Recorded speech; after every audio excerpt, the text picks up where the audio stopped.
Hey, Cyclone fans, it has been a busy last 24 hours for Iowa State men's basketball, adding 3 new players to the roster via the transfer portal. Let's break it down. The first pickup was on Friday with Leon Bond III, a transfer from Northern Iowa. He spent the past 2 years as a Panther, and this past year, a career best 11.9 points a game, 4.7 rebounds, and 1.5 assists. And he could also shoot the three very well, 36% from long range. And then he was named to the All MVC defensive team, so he can do it both ways.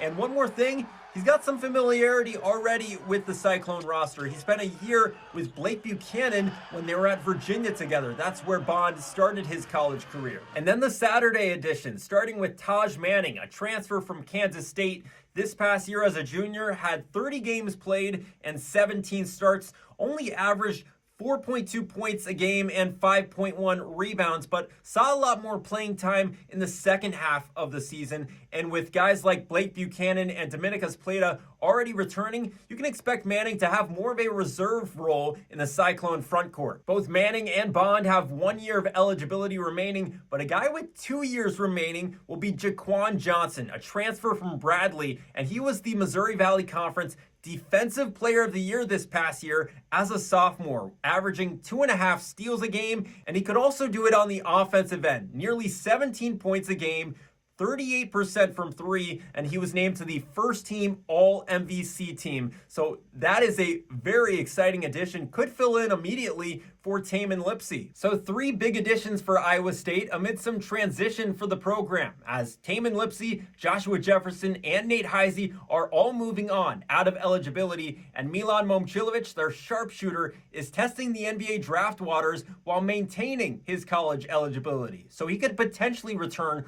for a 4th season. And among the returners, Killian Torrey, Jamarian Bateman, Blake Buchanan, and Dominicus Plata will all be back. And now with these 3 new players, Iowa State's roster is starting to come together. Who knows, TJ Otzelberger and the Cyclones could have even more additions in store as the offseason continues.